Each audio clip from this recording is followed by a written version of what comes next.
sí. Igual los matrimonios, como los bautismos, no son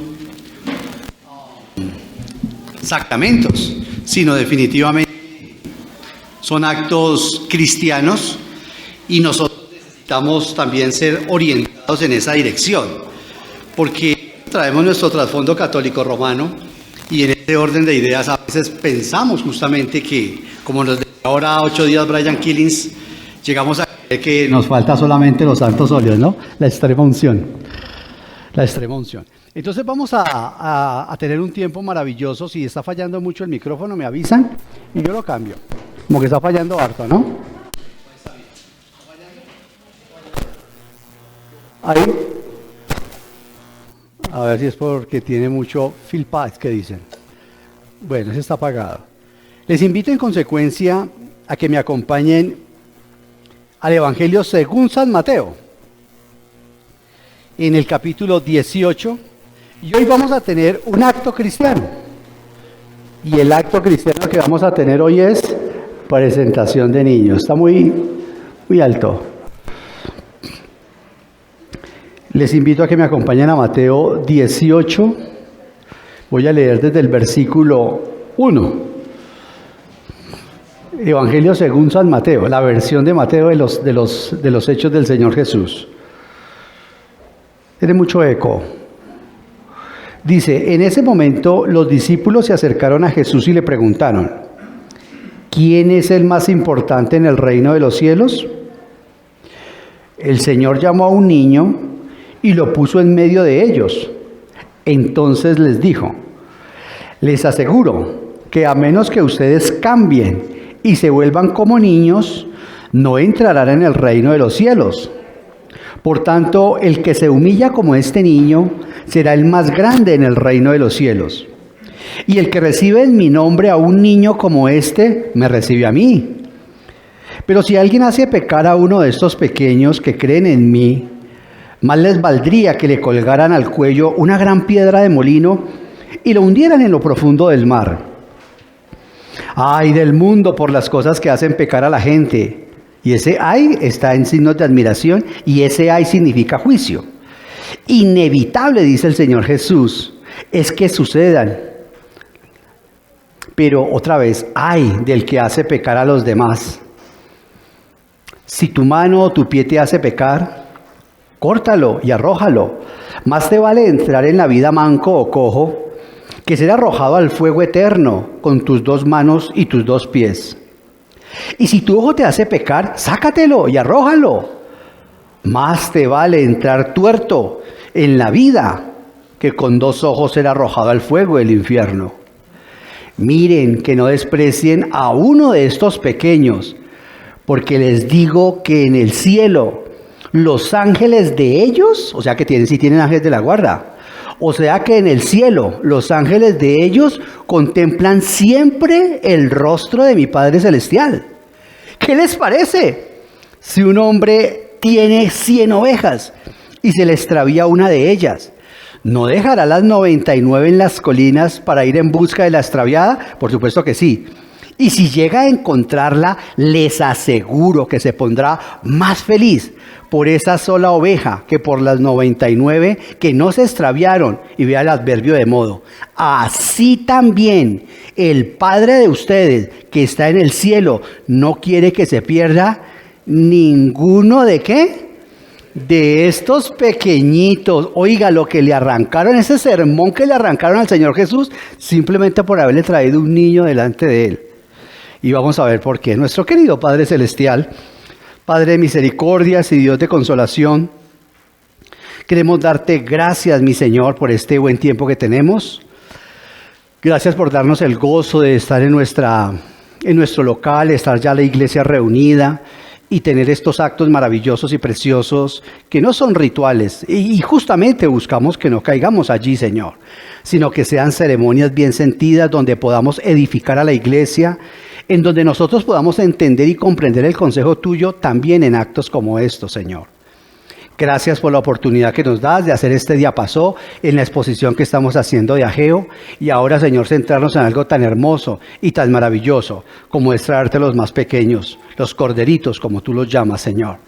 Padre Santo, pido que por favor nos ilumines, nos guíes. Ruego que tu Espíritu Santo se cierna sobre este sitio y que a través, Señor Santísimo, de esta presentación de niños, por favor también nos hables de manera individual a cada uno de nosotros, Señor. Gracias por hacerlo. Gracias por conocer cada situación que nosotros enfrentamos, Señor Dios Todopoderoso. Toda la alabanza y toda la gloria para ti, en el nombre precioso y maravilloso de nuestro gran Dios y Señor Jesucristo. Amén. Amén. Entonces, vean ustedes lo trascendental que fue que le trajeran un niño al Señor, o que en un pasaje paralelo que está en Lucas, le traen algunos niños al Señor, ¿no? Y entonces los apóstoles, que son bien religiosos, los apartan para que el Señor no los toque. No molesten al Señor. Y resulta que el Señor les da prelación a los niños. Y acá los apóstoles le preguntan, ¿quién es el más importante? ¿Quién es el más grande en el reino de los cielos? ¿Quién? Bueno, los líderes verdaderos no son los que tienen un puñado de gente a quien enseñarles. Los líderes verdaderos son aquellos que tienen un puñado a quien servirles. Ese es un líder espiritual. Y el Señor Jesucristo aprovecha esta circunstancia, aprovecha este momento para enseñar, para mostrar precisa y preciosamente de una forma maravillosa el tema del servicio y quién es más importante en el reino, diciendo, según la versión de Mateo, que trae un niño. O sea que nos está diciendo, ustedes tienen que crecer mucho, pero mucho, para parecerse a un niño. Tenemos que crecer mucho para parecernos a los niños. Y es maravilloso porque en cierta ocasión invitaron a un predicador a una iglesia donde ellos tenían la convicción de bautizar niños. Y este hermano, una anécdota bien simpática con la cual vamos a ilustrar la reflexión que vamos a tener. Y este hermano se le había olvidado que había invitado a este pastor. Este pastor en su iglesia no bautizaba niños. Ellos no bautizaban, no tenían esa convicción. Pero este hermano a donde fue invitado en esa iglesia, y justamente ese día tenían una ceremonia de bautismo de niños. Bautismos de niños. Y se acercó el pastor y le dijo, hermano, usted tendría inconveniente. Se me olvidó un detalle. Dijo, ¿qué? Dijo, es que hoy tenemos unos bautismos. Y el hermano le dijo, sí, qué bien, qué rico. ¿A usted le molestaría llevar de pronto a ser parte de la ceremonia? Y el pastor dijo, no tengo. Él no tenía la convicción de bautizar niños. Dijo, no tengo ningún inconveniente. ¿Quiénes van a ser los bautizados? Y dijo, pues obviamente van a ser bautizados unos niños. Y el hermano dijo, bueno, bien, está bien. ¿Qué debo hacer yo? Y dice el pastor de la iglesia, le dice, no, simplemente usted va a estar allí, dice unas palabras y les entrega una rosa blanca. Muy bien, una rosa blanca. Cada papito que vaya entregando el niño y que vamos consagrando al Señor, que vamos bautizando, usted le va entregando una rosita blanca. Y dice Sproul, bien, ok, sí, perfecto, lo hago, claro que sí, con todo gusto, lo hago. Pero estaba muy curioso y dijo, entregarle la rosita blanca es antes o después del bautismo de los niños. Y el pastor le dijo, no, después del bautismo usted le entrega la rosita blanca. Y dijo, bueno, listo, ok, perfecto. Y ya se iba a ir el pastor y le dijo, solamente por curiosidad, ¿para qué le entregamos la rosita blanca? Y dice, porque significa que los niños son puros. Y Sproul le dice, ¿y entonces para qué le entregamos las rosas si son puros? Dice, para que ellos se den cuenta, sus papitos, que quedaron puros con el bautismo. Y dice, entonces ¿para qué los bautizamos? Esa es una anécdota muy simpática porque hay grupos que definitivamente consideran que el bautismo es para salvar a los niños o para salvar a las personas. El bautismo es para salvación, pero el bautismo del Espíritu Santo, 1 Corintios 12:13. Si nadie está bautizado por el Espíritu Santo, nadie será salvado. Pero el Espíritu Santo simplemente, cuando nosotros creemos en el Señor, Él entra en nosotros. El agua, como lo hemos enseñado en otras oportunidades, el agua es un símbolo del Espíritu Santo. Como hicimos ahora 15 días, el acto con los hermanos que públicamente confesaron a Jesucristo con su boca y lo reconocieron como su Señor. La persona dice, nosotros queremos hacer una declaración de fe de que de ahora en adelante vamos a seguir al Señor Jesús. Bueno, sería bueno hablar con Gina, hablar con los padres de Julián y hablar con los padres de María José, a ver si están cumpliendo lo que prometieron aquí delante de todos nosotros.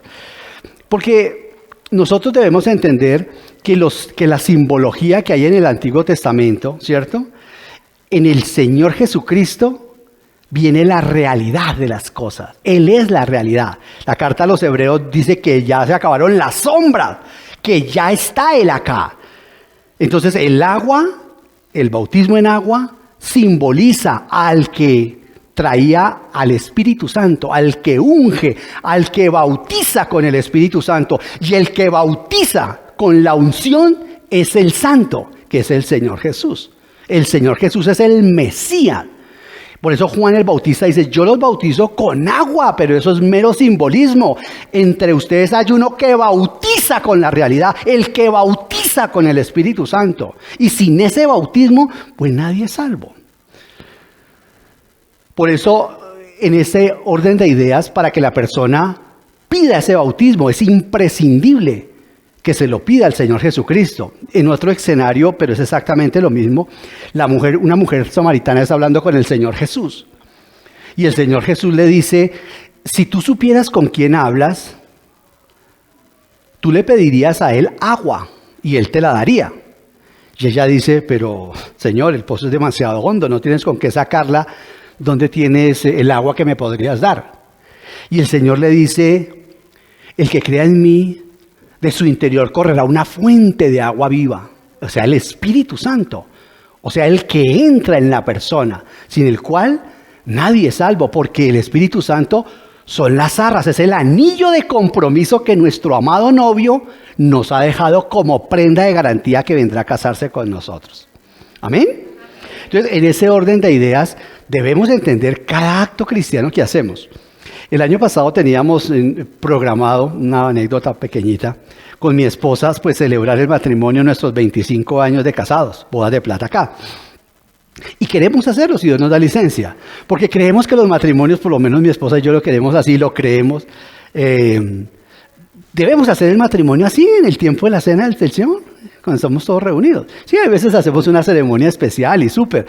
Tal vez es la única ceremonia que hacemos por diferentes situaciones, yo creo que como por principios sociales, que como que tenemos una ceremonia específica para el matrimonio. Pero den en cuenta ustedes que la cena del Señor la hacemos todos. Los bautismos, todos juntos. Y la presentación de los niños, pues todos juntos también. ¿Por qué? Porque más que Cristóbal, más que Juliana, lo que vamos es hablar con sus padres. ¿Me recuerdas el nombre de la bebé? ¿Cómo? ¿Ana? Ana. ¿Por qué no sabía el nombre de Ana? Porque ellos se animaron ahorita que vieron una presentación de niños. ¿Les decimos que no o que vengan otro día? Si estuviéramos en los tiempos del Señor Jesucristo, tal vez a los invitados de boda, Él se iría a los improvisados, porque así era Él. Era fascinante, era encantador, rompiendo el Señor la religiosidad. Y no porque le gustara escandalizar, sino porque es que la religión hiede. Él es el maestro de la improvisación. Pero bueno, entonces en ese orden de ideas, entonces tenemos a Ana, tenemos a Celeste, qué nombre tan hermoso, ¿no? Juliana Celeste. Y tenemos a nuestro Cristóbal. Cristóbal, ¿no? Ya saben lo que es Cristóbal, ¿no? El que carga la cruz de Cristo. Cristóbal, qué nombre tan hermoso. Entonces, queridos hermanos y amigos que nos acompañan, vamos a realizar una ceremonia. Bueno, y entonces están todos invitados para el matrimonio de Luz Giovanni y el mío, ¿no? A comer torta. Claro. Y ahí viene quién nos va a casar. ¿Y dónde está el otro? Se me voló. Se agachó por allá atrás. Oiga, 25 años son los cumple uno todos los días, ¿no? Hoy iba a venir un amigo, bueno, no, es una persona que es hijo de don Eusebio. Con ellos hicimos bodas de diamante acá. Ellos ya partieron los dos, don Eusebio y doña Etelvina.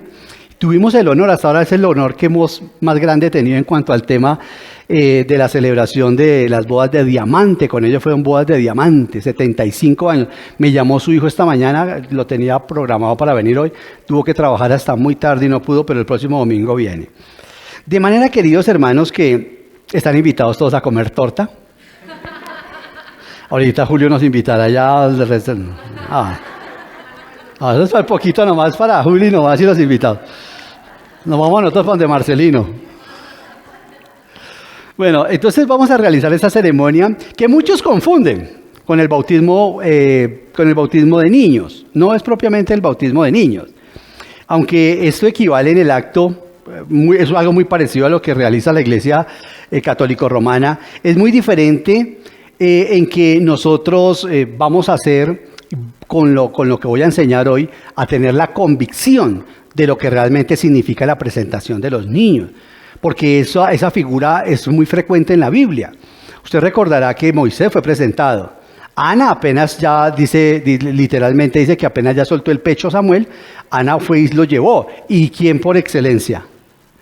El Señor Jesús, ¿cierto? A los 8 días de nacido, como pudo, María se levantó de su parto, ¿no? Se fue a llevar, porque había que llevarlo a los 8 días a que lo circuncidaran. Entonces hay que ir a presentar los niños, entregárselos al Señor. Nosotros no hacemos eso porque ellos lo hacían. No, vamos a hablar por qué ellos lo hacían. Ellos lo hacían, para que usted entienda el contexto cultural e histórico, ¿cierto? Y luego veremos la aplicación para nosotros. Ellos lo hacían porque ellos fueron liberados de Egipto. Y el precio que tuvo que pagar Faraón por no dejarlo salir a ellos fue que el Señor les mató el primogénito a cada uno de los egipcios. Y les dijo a los judíos, pero yo me encargaré que ni siquiera un perro egipcio les ladre a ustedes cuando salgan. O sea, el Señor tiene control hasta de los cerebros de los animales y ningún perro les ladró a ellos. Pero en consecuencia, cada niño varón, el primerito, no la niña, el niño, porque lo que costó la salida a ellos fue, ¿qué fue? El primogénito. ¿Me están siguiendo? Ustedes me van a entregar el primogénito, pero a mí. No lo van a matar, me lo van a entregar a mí. De manera simbólica, como si eso costara, a ustedes les costara lo que más tarde me va a costar a mí. ¿Qué le costó a él? Pues la vida de su hijo. Él sí entregó su hijo. Él sí lo entregó por todos nosotros.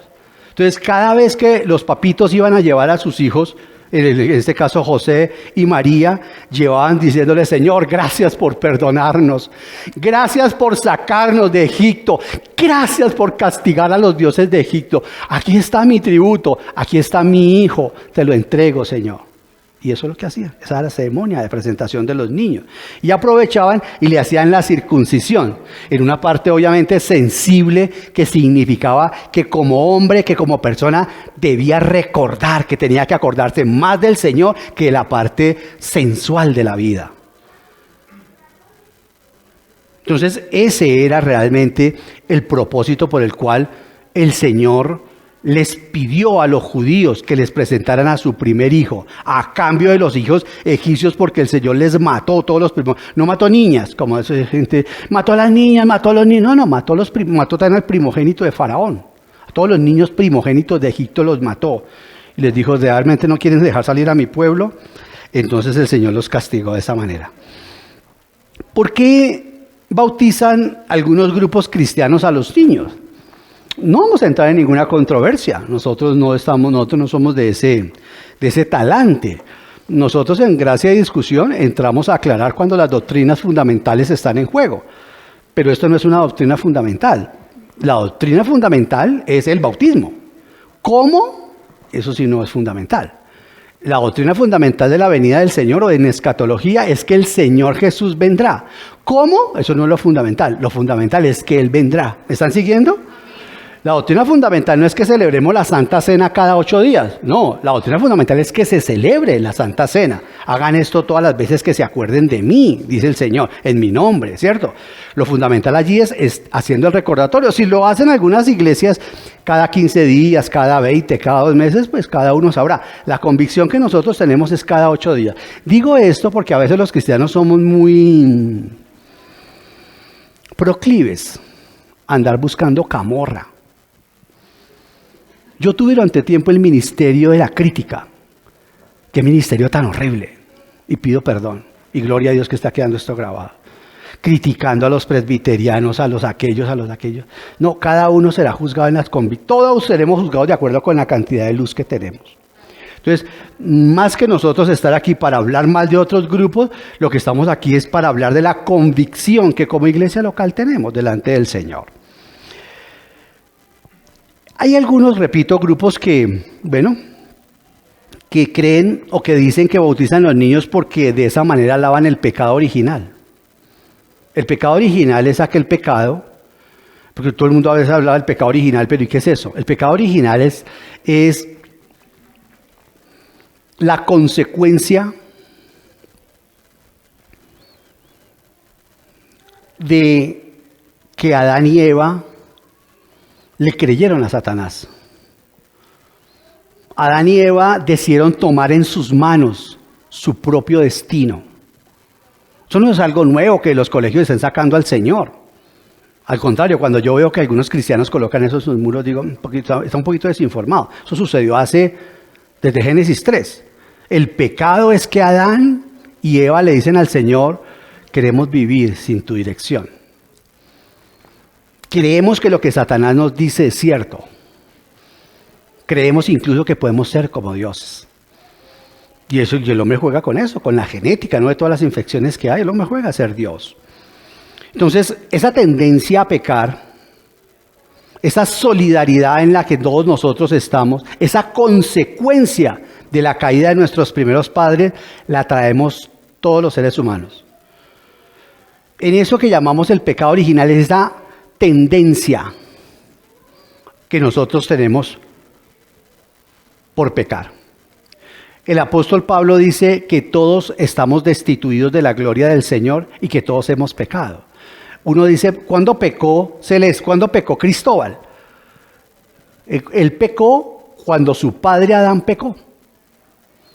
Eso se llama solidaridad. El pecado es solidario. Así como por uno, el Señor Jesucristo murió, se nos imputa, se nos atribuye la justicia de ese que murió en la cruz, si yo la acepto. Ese es el paralelo en Romanos 5. Pablo hablando de lo que perdimos en Adán y lo que ganamos en el Señor Jesús. Llama la justificación por la fe sola. Doctrina que es muy mal entendida, especialmente por los evangélicos también. No solamente por la iglesia católica, sino por los mismos evangélicos entienden muy mal. ¿La salvación es por fe? ¿Sí ve que la entendemos mal? No, la salvación es por fe. ¿La salvación es por qué? Por gracia. Por medio de la fe. Eso sí es diferente. ¿Cierto? La salvación es por gracia, Efesios 2:8. Entonces, se dice, no se murió, no alcanzó a hacer la oración de fe. O sea que sí te tiene que hacer algo para ir al cielo. Si ve lo fino que es esto, si ve los evangélicos, lo fácilmente que caemos igual y creemos que también es un acto de obra. Y en el seminario y en el instituto bíblico y donde Dios me ha permitido enseñar esto con los estudiantes y con otros pastores y hemos tenido unos hermosos debates por eso. Y dice, sí, claro. Si la persona necesita creer, claro que tiene que creer. Pero creer no es una obra. Porque entonces la fe sí sería mérito. Se necesitó que yo creyera en ti, Jesús, o si no, tú no me puedes traer aquí al cielo. Eso es mucha arrogancia. Y nos constituimos maestros de otras personas. Entonces, claro, la fe es el resultado ¿de qué? De escuchar la palabra de Dios. Romanos 10:17, donde Pablo está diciéndole a los hermanos de la iglesia de Roma, ¿cómo siento de tristeza por mis hermanos los judíos? ¿Cómo quisiera que hubieran más misioneros? Ese es el contexto de Romanos 9:10, estoy hablando ahora de Romanos 10. ¿Cómo quisiera que mis hermanos judíos aceptaran al Señor Jesucristo? La justicia que Dios otorga a través del Señor Jesús, dice Pablo. Porque ellos tratando de encontrar esa justificación, creen que Dios les dio la ley con ese propósito. Y no hay un solo versículo en la Biblia donde se diga que Dios entregó la ley con el propósito de que los judíos se justificaran. Los judíos creían que al cumplir la ley se justificarían. Y Pablo les dice, no, eso nunca fue la idea y ese nunca fue el propósito. El propósito es que Dios ha dado una justicia, Dios ha dado un medio. Dios ha dado la provisión, Dios ha entregado a su propio Hijo para que sea a través de Él el que le atribuya la justicia, la obra que Él ha hecho a favor suyo. ¿Lo entiende o no lo entiende? Se lo voy a decir bien sencillo. ¿Sabe por qué es difícil entender la justificación por la fe?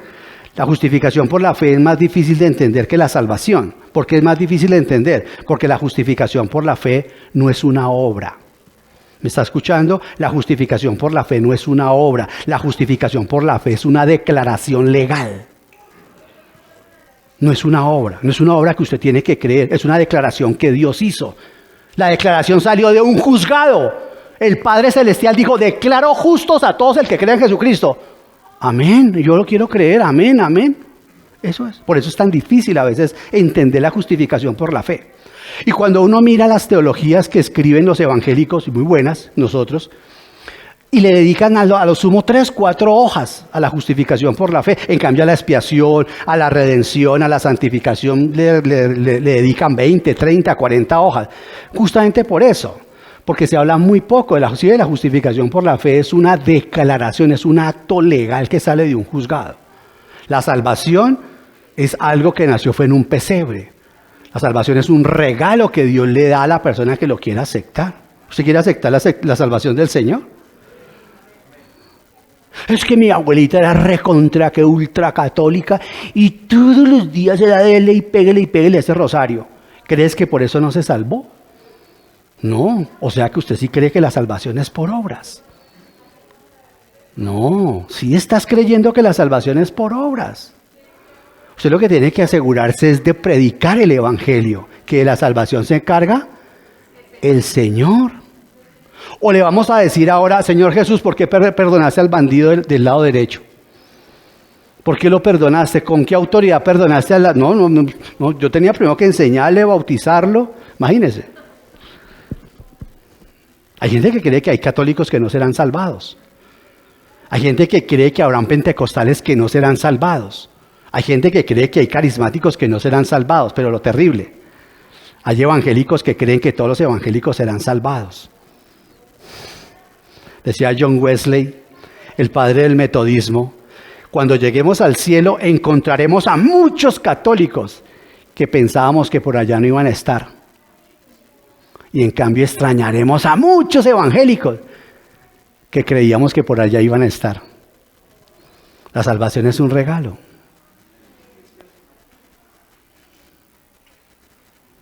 Cuando Cristo murió, cuando Él dijo, teletestai, cuando Él dijo, todo lo pagué, todo lo hice, terminé, acabé con esa cochinada que Satanás hizo allá en el cielo, quité el pecado delante de los ojos tuyos, Padre Celestial.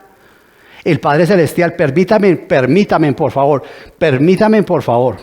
hacer esta ilustración. El Padre Celestial quedó con las manos libres para darle la salvación a quien quiera, como quiera, donde quiera, de la nacionalidad que quiera, en el tiempo que quiera.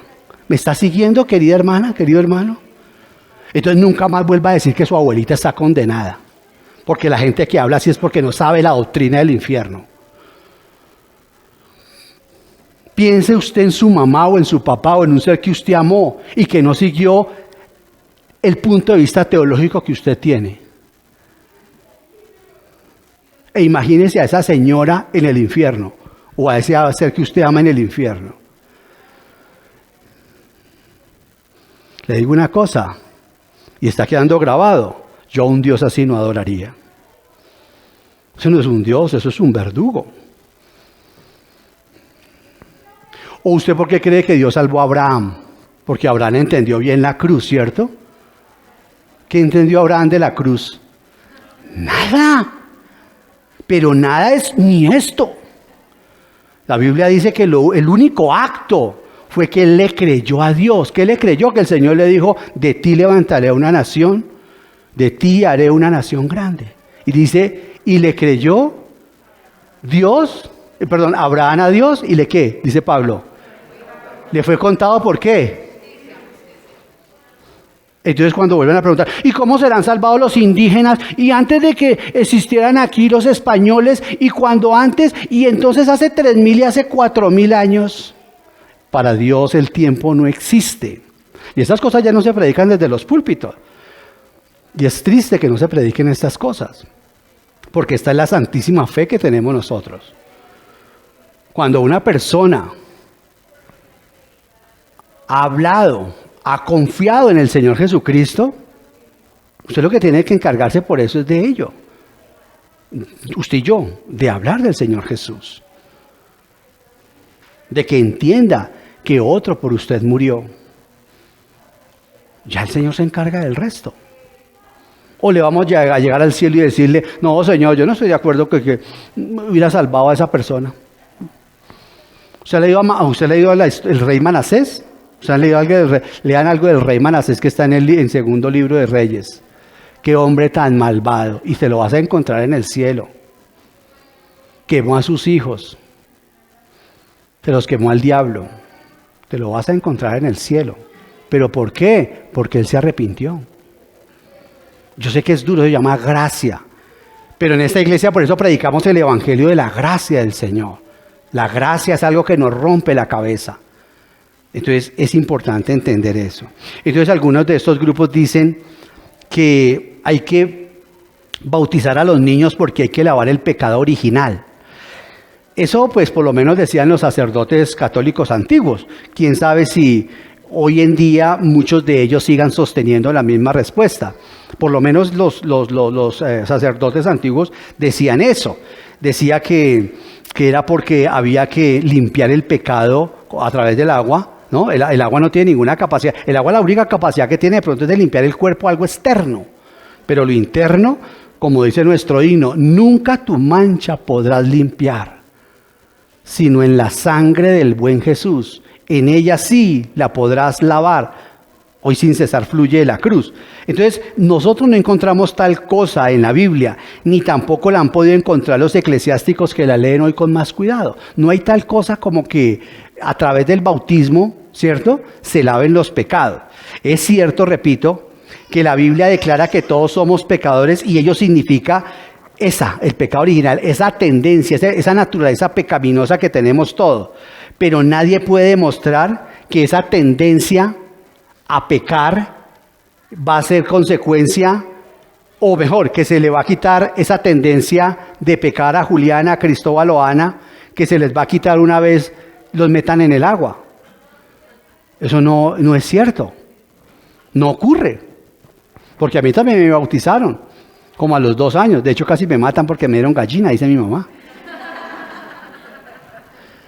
Mamá dice que mi madrina me dio un pedacito de gallina y vea, casi me mata. Pero yo seguí malito, y con el tiempo peorcito. Sí. Por eso es que en la Biblia hay 3 resurrecciones. Si es que el Señor Jesucristo resucita una niña de 12 años, más o menos de 12 añitos, recién había muerto. Eso, una hija de ese hombre. Luego también resucita a un muchacho, ¿cierto? El hijo de la viuda de Naín, ¿cierto? Que llevaba ¿cuánto ya? Ya llevaba un día de muerto, ¿cierto? Y ese muchacho tendría por ahí unos 18, 20 años, ¿cierto? Unos 18 años, 18. Pero también resucita un hombre más o menos de 35 que tenía 4 días de muerto, ¿cierto? ¿Que es quién? Lázaro, ese ya de día, dijo la hermana. Marta dijo, no, ya ahí es el Señor. ¿Qué quiere decirnos esto, los evangelios? Que todos los 3 estaban igualmente muertos, pero la pudrición era distinta en una persona de 10 años. En una persona de 18 ya el pecado se hace más evidente, y en un hombre ya maduro el pecado ya es demasiado evidente. Como lo que estamos enseñando en Ageo. Eso es lo que tipifican esas 3 resurrecciones. La niña por eso estaba toda calientica. Porque un niño a los 10, 12 años todavía es pecador, por supuesto que sí. O sea, ahí el elemento es, todos son pecadores, todos estaban muertos. Aquí se mira es el grado de la putrefacción que el pecado ha hecho en cada uno de nosotros. Entonces, queridos hermanos y amigos que nos acompañan, el niño igual crecerá, la niña crecerá, y se desarrollará en ella o en ellos se desarrollarán las mismas tendencias buenas o malas de cualquier bautizado. Usted sabe que el carácter no nace con nosotros, lo que nace con nosotros es el temperamento. Por eso, usted tiene un temperamento sanguíneo, es pecado, ¿no? Pues ¿qué pecado va a ser? Sí, lo que sí es pecado es tener un mal carácter. El carácter sí se da como consecuencia del entorno social donde yo me levanto. Si el carácter sí es afectado por mis padres, mis hermanos, por el contexto familiar, ¿cierto? El carácter se afecta y se puede transformar, pero los temperamentos no. Los temperamentos son temperamentos que el Señor nos ha dado. El temperamento lo que tenemos es que entregárselo al Espíritu Santo para que lo controle y nuestro carácter para que Él produzca en nosotros el fruto, que es amor, paz, paciencia. ¿De acuerdo? ¿Vamos bien? Bueno, queridos hermanos. Entonces, por tanto, queridos, vemos que el bautismo no elimina ninguna de estas futuras tendencias por el pecado. Así que, lo siento, Julito, está muy bella la niña, pero hay que llevarlas por el camino que es, porque igual va a caer en sus pecados, en todo. Entonces, otros dicen que es para incorporarlo a la iglesia. Entonces, primer punto dicen que es para quitarle el pecado, para lavarlos del pecado original. Ya vimos que no. Porque cuando los bautizan, igual, el niño seguirá y se convertirá. La demostración es el tiempo. Con el tiempo el niño se convertirá en pecador. Segundo, dicen que para incorporarlo a la iglesia. Pero esto nunca fue así. La costumbre en los primeros cristianos jamás fue eso. Ahora, cuando hablamos de iglesia tenemos que distinguir la iglesia local que somos nosotros, y la iglesia universal, ¿cierto? La iglesia universal es la gente salvada por el Señor a través de todos los siglos. Ahí sí, en esa iglesia universal sí se entra, ya lo dejé claro, por medio del Espíritu Santo, por medio del nuevo nacimiento. Sin ese bautismo nadie verá el reino de Dios, le dijo el Señor a Nicodemo, que era un teólogo de los más brillantes que habían en su época. Y le dijo, claro, como era un teólogo, pues el Señor le habla teología a Nicodemo, que el hombre sabía. Cuando la mujer samaritana, que era una mujer que tenía problemas emocionales y sexuales, 6 maridos había tenido, Él no le habla de teología, el Señor le habla es de vida, de realidad, de su problema, de su condición, de yo soy el hombre que puede solucionar su situación. Una mujer que buscaba amor, estaba desesperada, todo el mundo la desechaba. Una mujer muy necesitada, y el Señor le dio el agua viva. Y esa mujer se convirtió a Cristo y convirtió toda su nación. Allá llegaremos porque después de Ageo, si Dios nos da licencia, continuaremos entonces con Juan. Entonces, queridos hermanos, la iglesia solo puede ser incorporada o las personas solamente pueden ser incorporadas cuando creen en el Señor Jesucristo. ¿De acuerdo?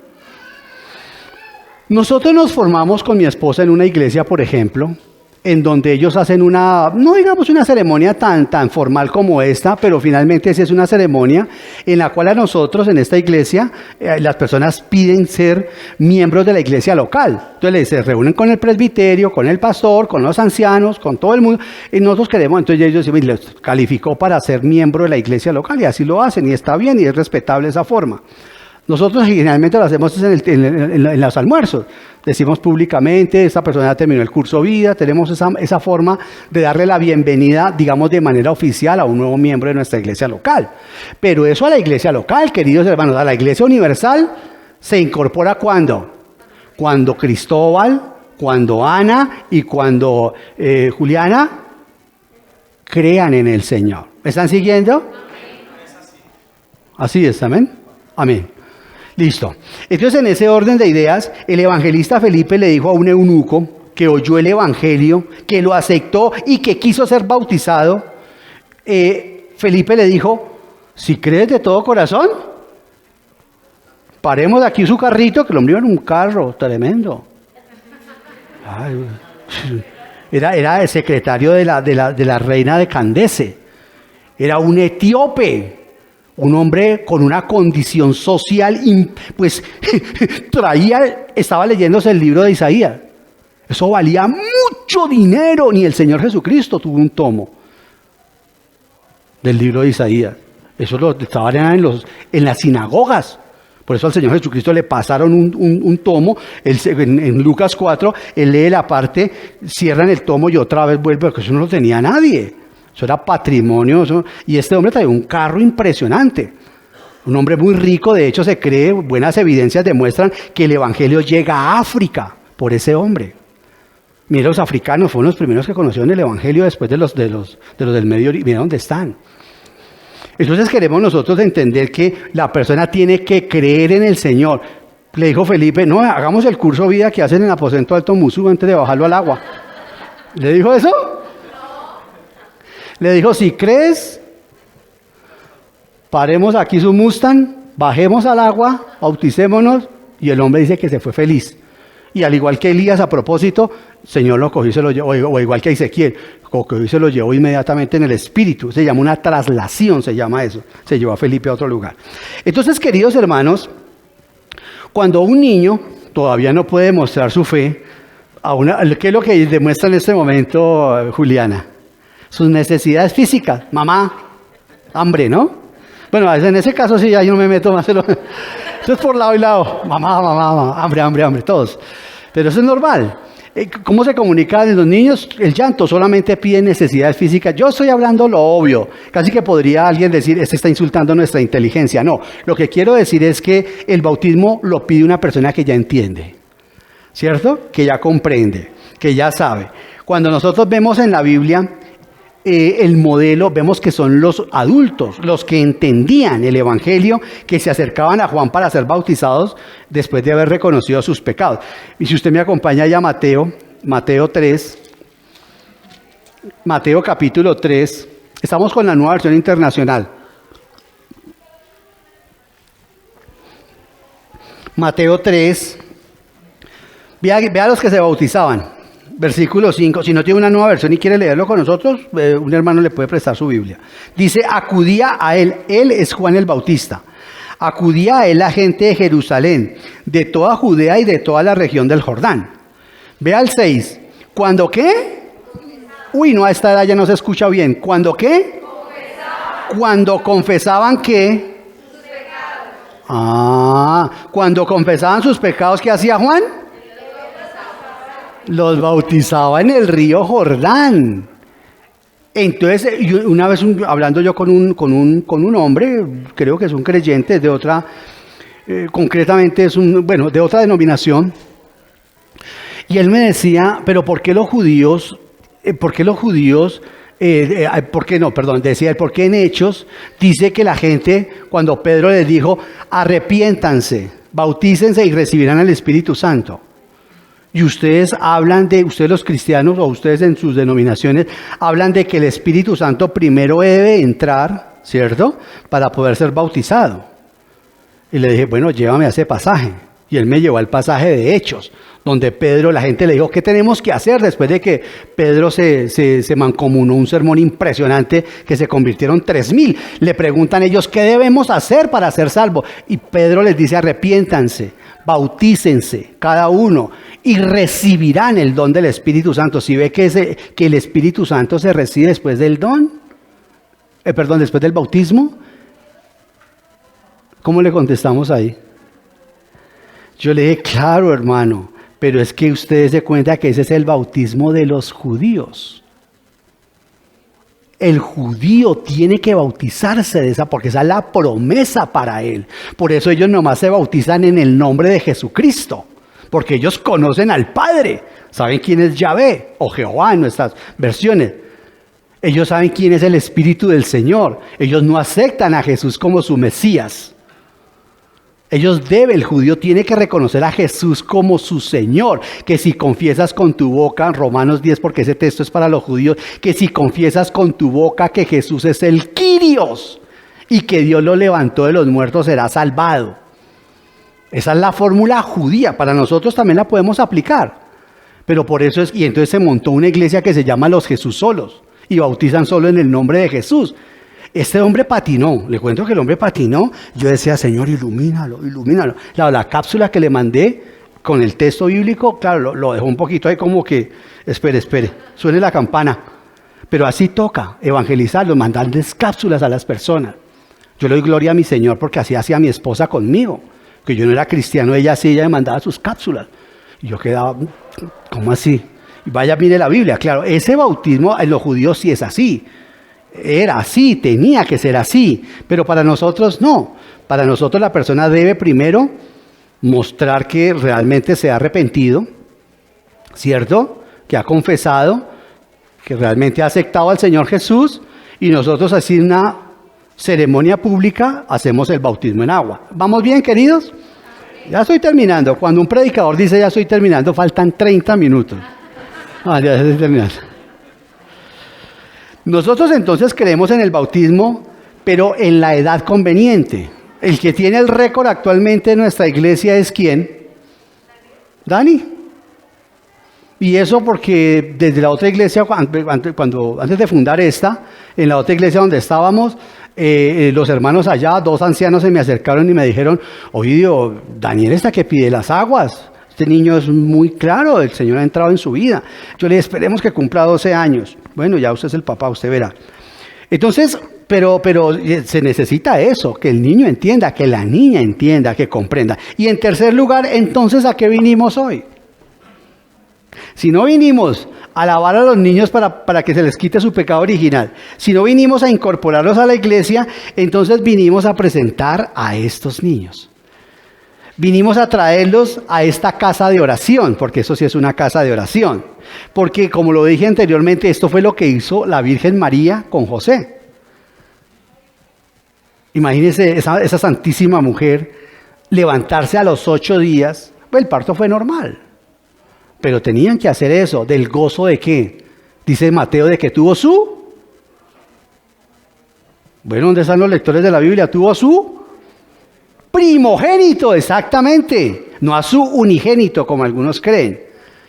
El Señor Jesucristo es el unigénito del Padre, pero no es el unigénito de María. Ahí en Mateo dice que es el primogénito. Claro que sí, además que es una hermosa, la familia de Nazaret. Esta mujer es un ejemplo en todo. Bendito sea Dios. Imagínense escogerla entre millones y millones y millones de vientres. ¿Usted se imagina el carácter de José?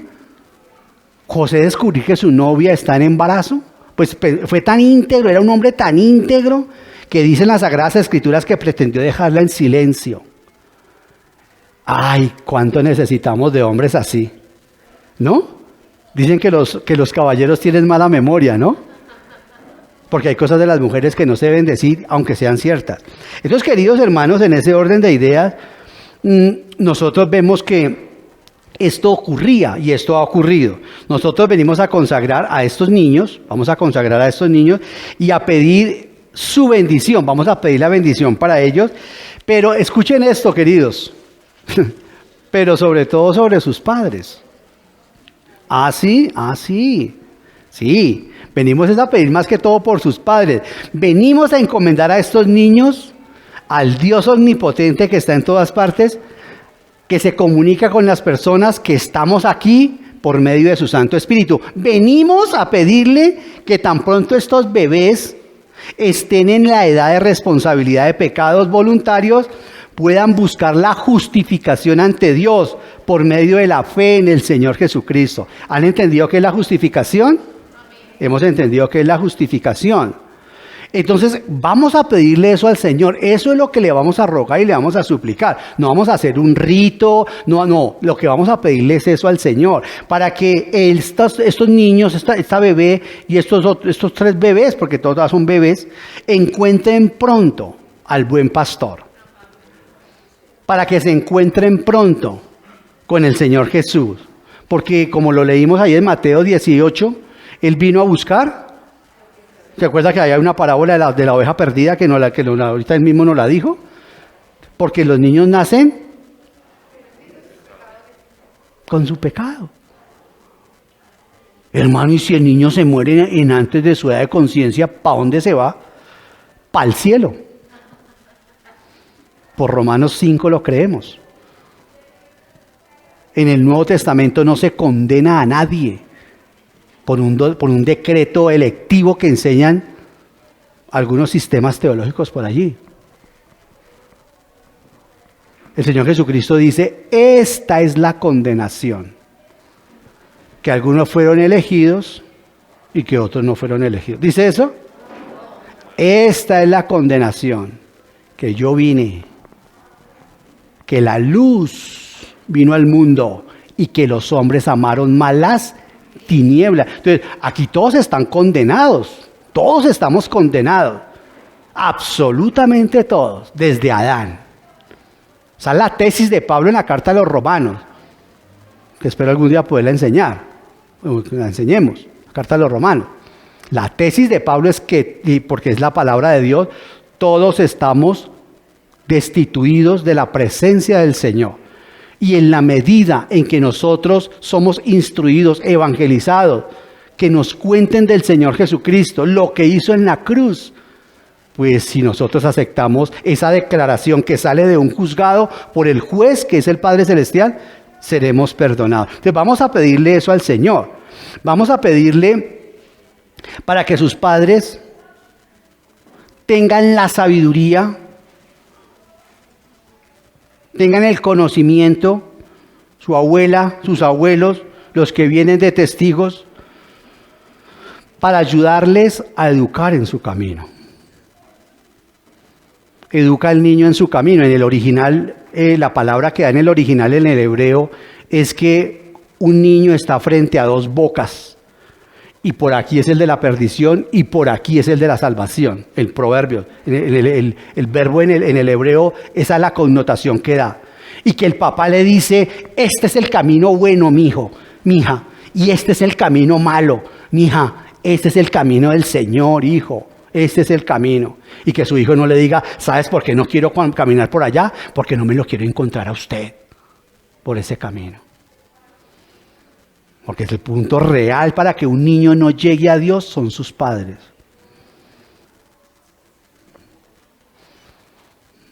Cada niño que se pierda es responsabilidad de sus padres.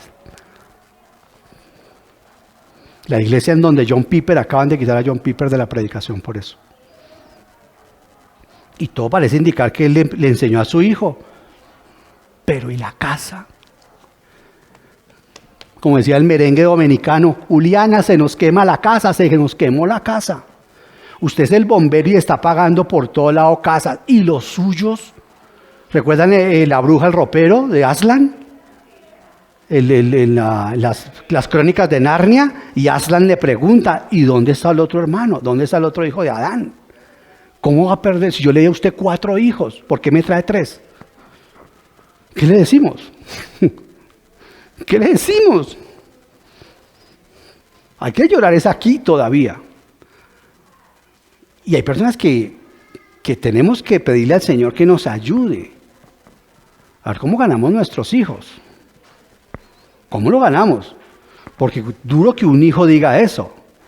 No quiero es porque realmente no he visto testimonio en usted. Usted no tiene testimonio, usted no tiene autoridad. Usted no ha vivido el evangelio con mi mamá. Usted no ha vivido el evangelio con mi papá.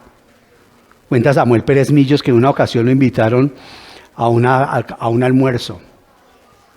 Y era el diácono de una iglesia el que lo invitó y el hombre dijo, oye, estoy feliz, ya me arreglé con mi almuercito de hoy, ya me gané mi almuercito de hoy. Dijo, claro, encantado, yo voy a almorzar.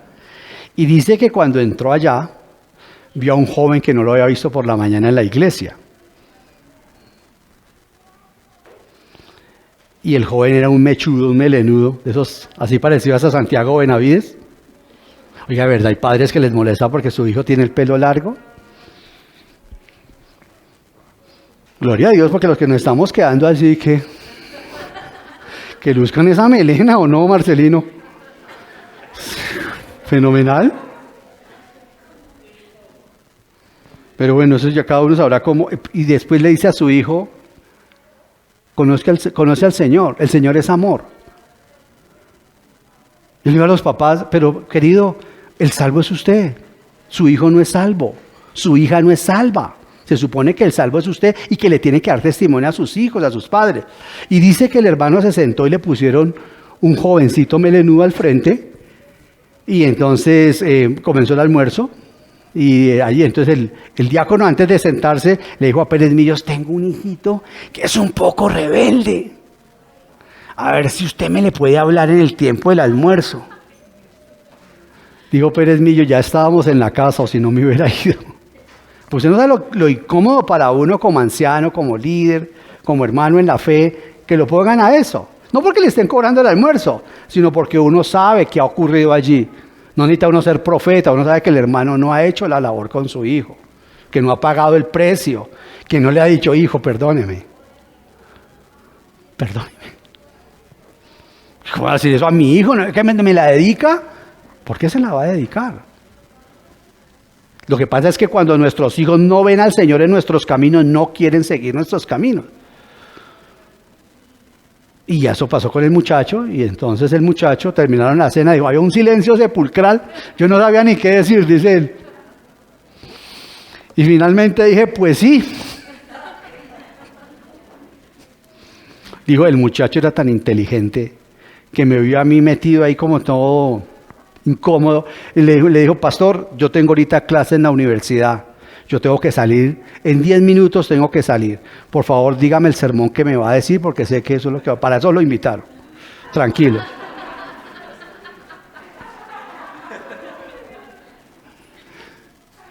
Dice Pérez Millos, no, yo solamente quería decirle, el Señor Jesús es lo más maravilloso que me ha pasado a mí en la vida.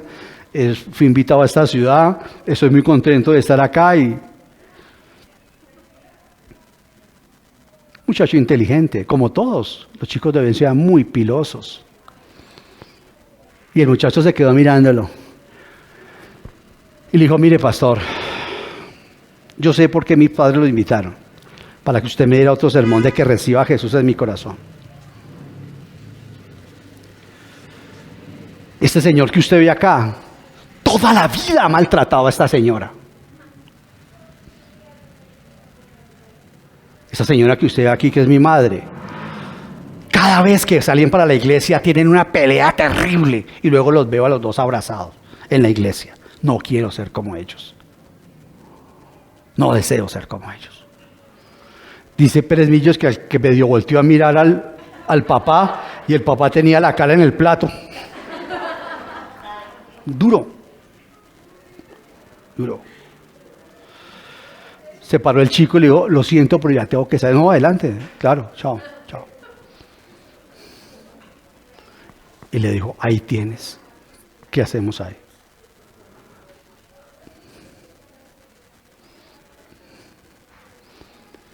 Esta semana hablamos con una pareja. Toda la semana nosotros tenemos consejerías casi con pareja. Y mi esposa y yo le decíamos a esta pareja, ustedes nunca tienen que hablar de separarse.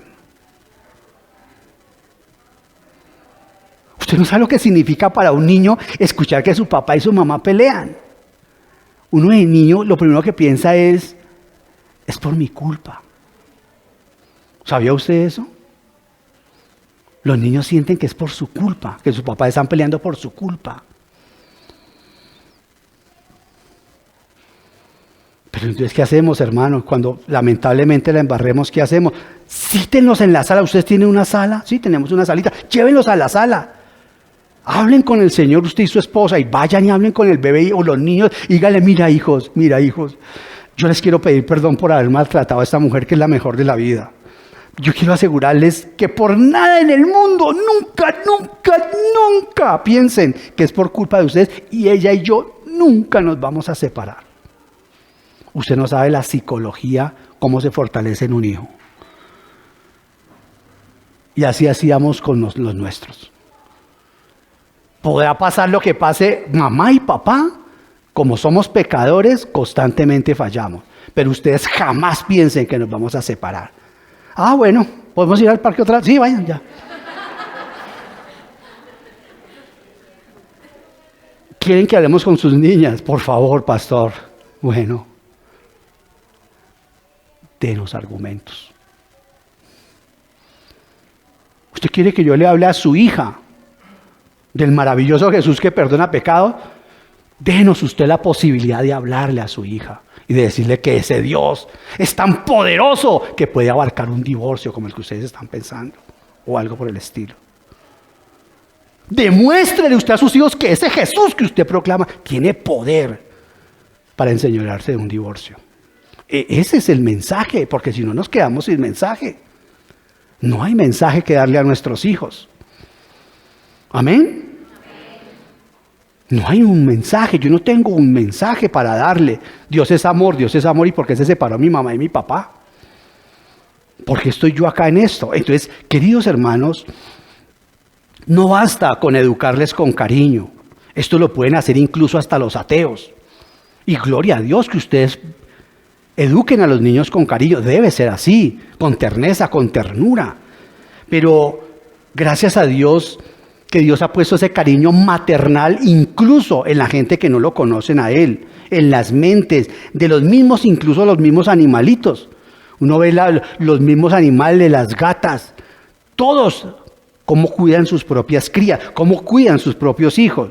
Hasta ello el Señor ha manifestado su creación en lo que Él es en su interior, en los mismos animales. Pero todos los bienes materiales, queridos hermanos, todas las cosas que nosotros podemos darle a nuestros hijos, toda la enseñanza en ética, en urbanidad, en educación, bienvenida sea, pero jamás, jamás eso los acercará al Señor.